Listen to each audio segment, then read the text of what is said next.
Well, well, well, if this isn't the most spectacular fall from grace we've seen in European royalty.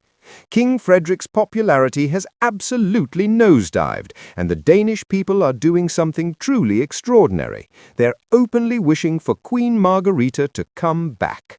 Before we dive into this royal disaster, hit that subscribe button and smash the notifications bell, because when a nation starts rejecting their sitting monarch, you know the drama is about to reach epic proportions.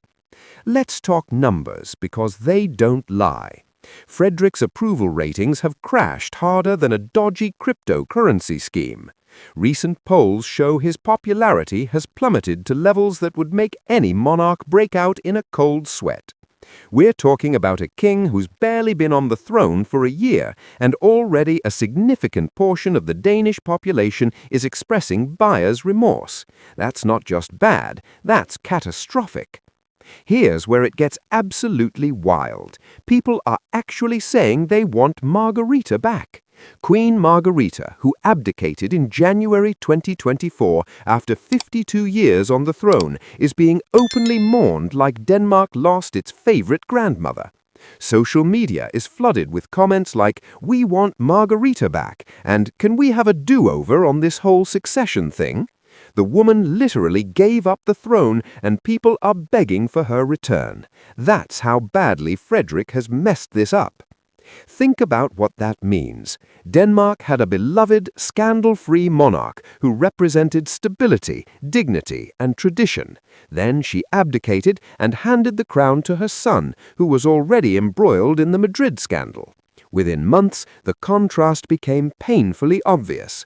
Margarita never put a foot wrong in over 5 decades. Frederik couldn't make it 5 months without the affair rumors dominating headlines. The nostalgia for Margarita is palpable everywhere you look. News outlets run retrospectives about her reign, highlighting her grace, her dedication, and her impeccable judgment. Royal commentators openly compare her sterling reputation to Frederik's tarnished one. It's like Denmark collectively realized they traded a vintage Rolls-Royce for a car that breaks down every other week.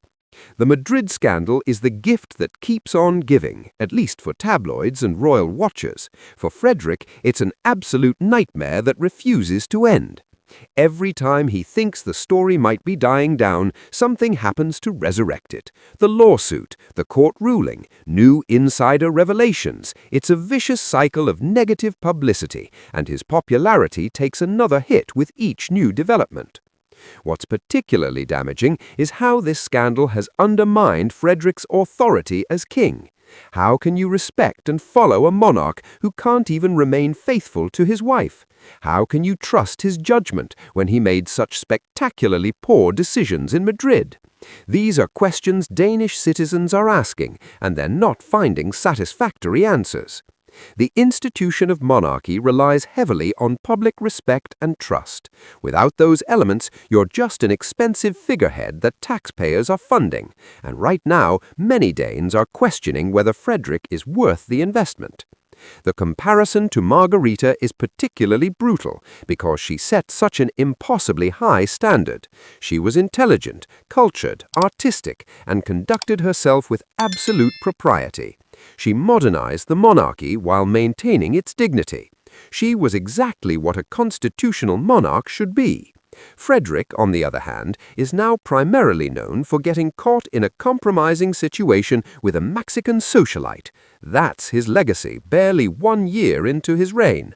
Some political commentators are even suggesting that Margarita's abdication was poorly timed, that she should have waited until Frederik sorted out his personal mess before handing over the crown. Others go further, speculating that she abdicated precisely because of the scandal, wanting to distance herself from the controversy before it exploded further. Either way, her absence is felt deeply. The longing for Margarita also reflects a broader dissatisfaction with how the monarchy is being managed under Frederik's reign. People feel let down, disappointed, and embarrassed by their king's behavior. They remember when their royal family was something to be proud of, not something that generated international gossip. That shift in perception is incredibly difficult to reverse. Frederik's attempts to rebuild his image have largely fallen flat. Public appearances with Mary look forced and uncomfortable. Charitable work feels like damage control rather